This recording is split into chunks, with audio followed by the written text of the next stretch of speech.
ഈ പതിറ്റാണ്ടുകളായി തന്നെ ഈ മണിപ്പൂരിൽ ഗോത്രവിഭാഗങ്ങൾ തമ്മിൽ കലാപം സ്ഥിരമാണ്. ഈ ഇടക്കാലത്ത് അത് വലിയ വലിയ രൂക്ഷതയിലേക്ക് എത്തിയിരുന്നു. ആയിരക്കണക്കിന് പേർ മരണപ്പെടുന്ന ഒരു സാഹചര്യമെല്ലാം മണിപ്പൂരിൽ ഉണ്ടായിട്ടുണ്ട്. ഇപ്പോൾ വീണ്ടും മണിപ്പൂർ കത്തുകയാണ്. എന്താണ് പുതിയ വിവരങ്ങൾ? വീണ്ടും മണിപ്പൂർ കത്തുമല്ല, മണിപ്പൂർ കുറെ കാലം കൊണ്ട് കത്തിക്കൊണ്ടിരിക്കുക. അതിനകത്ത് വേറെ ചില പ്രത്യേക താല്പര്യങ്ങളൊക്കെ ഉണ്ട്.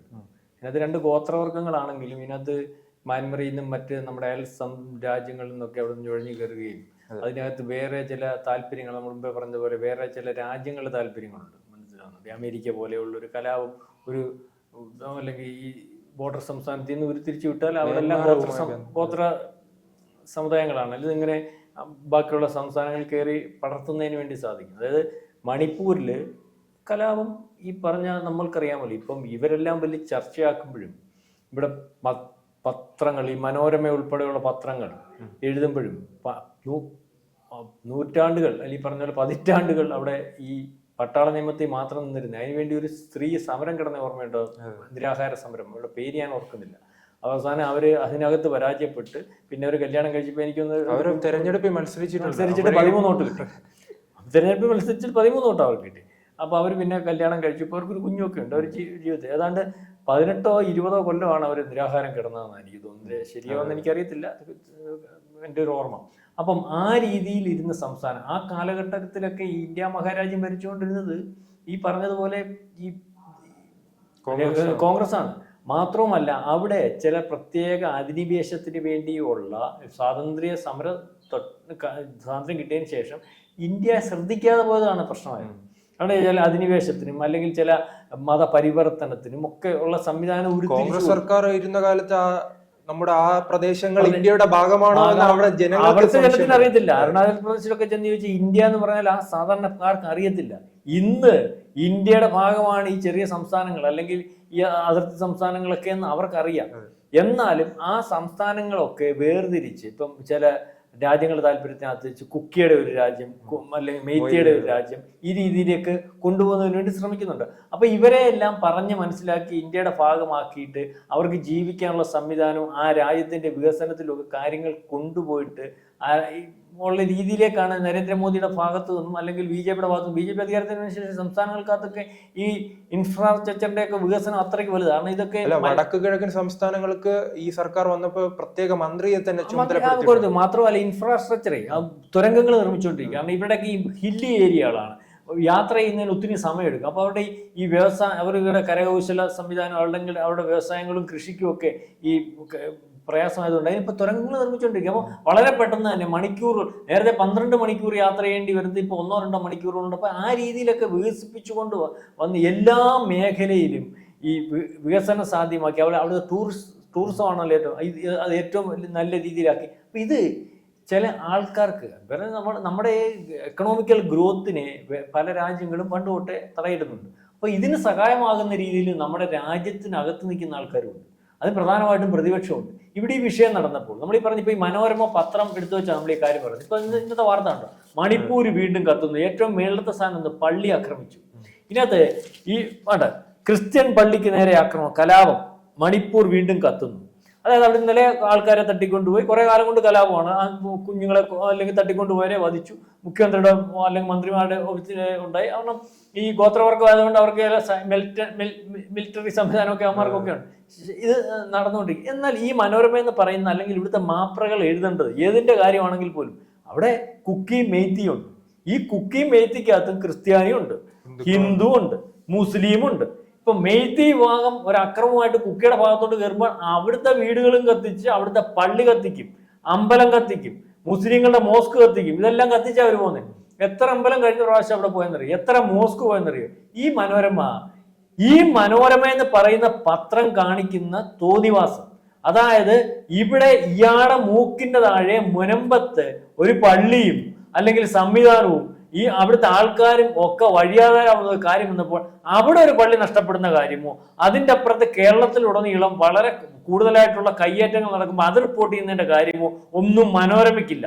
അപ്പോഴും മനോരമ ഇന്ത്യ മഹാരാജ്യം അവതാളത്തിൽ പോകുന്ന ഒരവസ്ഥയിലേക്ക് വരുമ്പോൾ അവന്റെ കയ്യിൽ നിന്ന് അച്ചാരം മേടിച്ചിട്ട് ഇപ്പൊ മനോരമ മാത്രമല്ല ഇവിടുത്തെ ഒട്ടുമുക്കാല മാധ്യമങ്ങൾ ചെയ്യുന്നത്. ഇപ്പൊ മനോരമയ്ക്കകത്ത് ഈ വാർത്ത വന്നുകൊണ്ടാണ് ഞാൻ ഈ വലിയ വാർത്ത. കാരണം ഇവിടുത്തെ ഈ വാർത്ത, ഇവിടുത്തെ മാതാവിന്റെ ഒരു പള്ളി, ഒരു പ്രദേശത്തുള്ള 100-300 കുടുംബങ്ങൾ, ആ ക്രിസ്ത്യാനികളായിട്ടുള്ളവർ, അവരുടെ പള്ളിയെ മറച്ചു പിടിക്കുന്നതിന് വേണ്ടിയാണ് ഇല്ലാത്ത ഒരു കലാപം വർഗീയ കലാപമാക്കിയിട്ട് കാലങ്ങളായിട്ട് ചിത്രീകരിച്ചുകൊണ്ടിരിക്കുകയും അത് വർഗീയ കലാപം അല്ലെന്ന് ഇവിടുത്തെ ഇന്ത്യ മഹാരാജ്യത്ത് എല്ലാവർക്കും വംശീയ കലാപം. എനിക്ക് തോന്നുന്നത് ഇലക്ഷൻ വരുമ്പോൾ മാത്രമായിരിക്കും. ഇലക്ഷൻ വരുമ്പോൾ മാത്രമല്ല, ഇതൊരു വംശീയ കലാപമാണ്. കേരളത്തിൽ അങ്ങനെ പ്രാധാന്യം കൊടുക്കുന്നു. പണ്ട് ലോക്സഭാ തെരഞ്ഞെടുപ്പ് വീണ്ടും നോക്കും അറിയാം, ഒരു ഉപതെരഞ്ഞെടുപ്പ്. അതെ, ഉപതെരഞ്ഞെടുപ്പിൽ ഉപയോഗിക്കാനാണ്. കാരണം ഈ ഉപതെരഞ്ഞെടുപ്പിൽ എങ്കിലും ഇത് ഉപയോഗിക്കാൻ മനോരമ എന്ന് പറഞ്ഞാൽ ഇപ്പം നമുക്ക് മനസ്സിലാവുന്നത്, മനോരമയ്ക്ക് പണ്ട് വിചാരമുണ്ടായത് കോൺഗ്രസ് തേനവും അല്ലെങ്കിൽ സ്നേഹവും അല്ലെങ്കിൽ ക്രിസ്ത്യൻ സ്നേഹവും ഒക്കെ ഉള്ളൊരു പത്രമാണ്. ഒരു സ്നേഹവും ഇല്ല. ആര് പൈസ കൊടുക്കുന്നോ അവന് വേണ്ടി എഴുതുന്ന പത്രമായിട്ട് ഇപ്പൊ മാറിയിരിക്കുകയാണ്. അല്ലെങ്കിൽ മര്യാദക്ക് എഴുതുന്നതും ക്രിസ്ത്യാനി സ്നേഹവും ഉള്ള ഒരു പത്രമായിരുന്നെങ്കിൽ ഈ മുനമ്പത്തെ കാര്യം ഏറ്റവും ആദ്യം എഴുതാണ് മനോരമയാണ്. മനോരമ എഴുതിയിട്ടില്ല. മുനമ്പംകാര് മനോരമയ്ക്കെതിരെ പരസ്യമായിട്ട് അവിടുത്തെ പള്ളിയിലച്ചന്മാരും അവിടുത്തെ ആൾക്കാരും പറഞ്ഞു തുടങ്ങിയപ്പോഴാണ് മനോരമ അവിടെ ഓടിച്ചെല്ലുന്നത്. പിന്നാണ് എന്നിട്ട് ഇന്നെന്തിയ മുനമ്പത്തെ കാര്യം ഇവരെഴുതുന്നത് വെച്ചാണെങ്കിൽ ഈ മണിപ്പൂരിലെ അല്ലെങ്കിൽ ഇന്ത്യയിലെ വേറെ ചില കാര്യങ്ങളെ പറ്റി എഴുതുന്ന ദിവസവും ഹെഡ്ലൈൻ എഴുതുമല്ലോ. പണ്ട് ഒരു കരുണാകരൻ എന്ന് പറയുന്ന ഒരാളിനെ ചാരക്കേസിൽ ഇറക്കുന്നതിന് വേണ്ടി ദിവസം എഴുതുമായിരുന്നല്ലോ. ഒരു മാസം എഴുതിയിട്ടാണല്ലോ ഇല്ലാത്ത ചാരക്കേസ് വെച്ച് കെ കരുണാകരൻ എന്ന് പറയുന്ന ഇഷ്ടമില്ലാത്ത ഒരു മുഖ്യമന്ത്രിയെ കോൺഗ്രസിന്റെ ആണെങ്കിൽ പോലും മാറ്റുന്നതിന് ഈ പത്രം തയ്യാറായത്. അപ്പൊ അത്രയ്ക്ക് മാമാപ്പണി ചെയ്യുന്ന ഒരു പത്രമാണ് പണ്ട് തൊട്ട്. ഇപ്പം ഈ മണിപ്പൂര് കൊണ്ടുവരുന്ന പറഞ്ഞാൽ ബൈ ഇലക്ഷന്റെ കെയർ ഓഫില്ല. കാരണം ശരിയായ രീതിയിൽ ഒരു മാധ്യമ പ്രവർത്തനം നടത്തുന്ന ഒരു പത്രമാണെങ്കിൽ എങ്ങനെ മാധ്യമ പ്രവർത്തനം നടത്തണ്ടേ? ഇന്ത്യയിലുടനീളം ഒരു പ്രത്യേക വിഭാഗം പലരുടെയും സഹായത്തോടു കൂടി, അതായത് കോൺഗ്രസിന്റെ പണിയെടുക്കുന്ന പത്രമാണല്ലോ.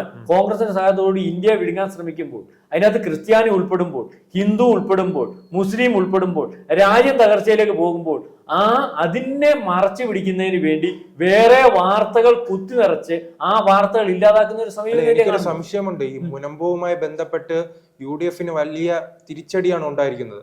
അപ്പൊ ആ പാലക്കാട് ഉപതെരഞ്ഞെടുപ്പ് നടക്കുന്ന സമയത്ത് അങ്ങനെ ഈ മുനമ്പത്തെ മറികടക്കാനായിരിക്കും മണിപ്പൂർ ഉപയോഗിക്കുന്നത്. അല്ല, മണിപ്പൂർ അതിനെ ഉപയോഗിക്കുന്നത്. ഈ മണിപ്പൂർ എന്ന് പറയുന്ന വംശീയ കലാപം ഇപ്പൊ പറഞ്ഞതുപോലെ ആ 2 വംശങ്ങൾ കുക്കി മേത്തി, ഈ 2 വംശത്തിനകത്ത് എല്ലാ ജാതിക്കാരും ഉണ്ട്. എന്നിട്ട് അന്നു തൊട്ട് അവിടെ കറവറക്കാൻ പോയ രാഹുൽ ഗാന്ധിയുടെ കൂടെ നിന്നിട്ട് ഈ മനോരമ ഉൾപ്പെടെയുള്ളവർ എഴുതുന്നത് എന്തോ, ഇവിടുത്തെ പള്ളിയിലച്ചന്മാരെ ധരിപ്പിച്ചെന്തോ, ഇവിടുത്തെ പള്ളിയിലച്ചന്മാർ പോലും ഒരു ഘട്ടത്തിൽ പറഞ്ഞതെന്തോ മണിപ്പൂരിൽ പള്ളി കത്തിക്കുന്നു. മണിപ്പൂരിൽ പള്ളി മാത്രമല്ല, അവിടെ മറ്റൊരു കാര്യം കൂടെ ഉണ്ട്. ഈ ലോക്സഭാ തെരഞ്ഞെടുപ്പിൽ രാഹുൽ ഗാന്ധി വോട്ട് ചോദിച്ചു, ഞങ്ങളെ ജയിപ്പിച്ചു, ഞങ്ങൾ ജയിപ്പിച്ചു. 2 MP അവിടെ നിന്നുള്ളത് അവർക്കാണല്ലോ കൊടുത്തേ. എന്നിട്ട് എന്താ മണിപ്പൂരിലെ കലാപം നിർത്താത്തെ?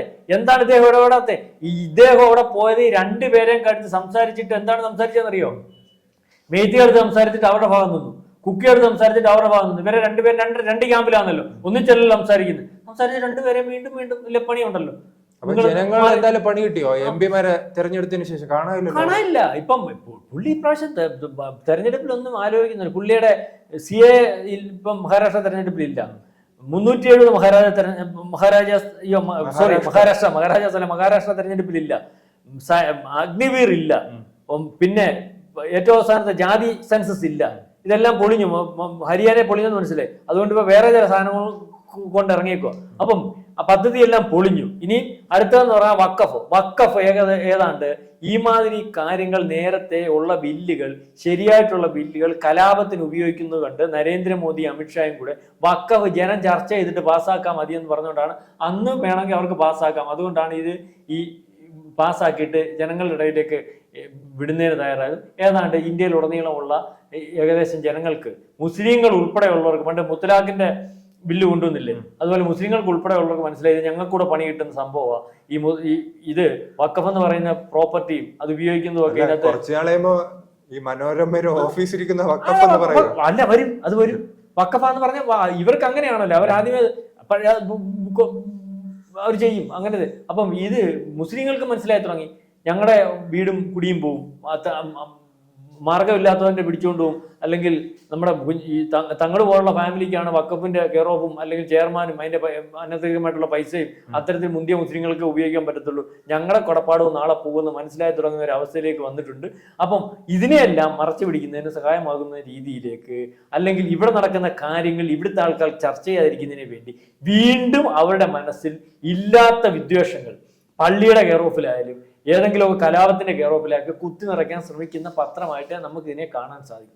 കൂടുതൽ വാർത്തകളും വിശേഷങ്ങളും നിങ്ങളിലേക്ക് എത്താൻ ABC മലയാളം സബ്സ്ക്രൈബ് ചെയ്യുക, ബെൽ ബട്ടണും അമർത്തുക.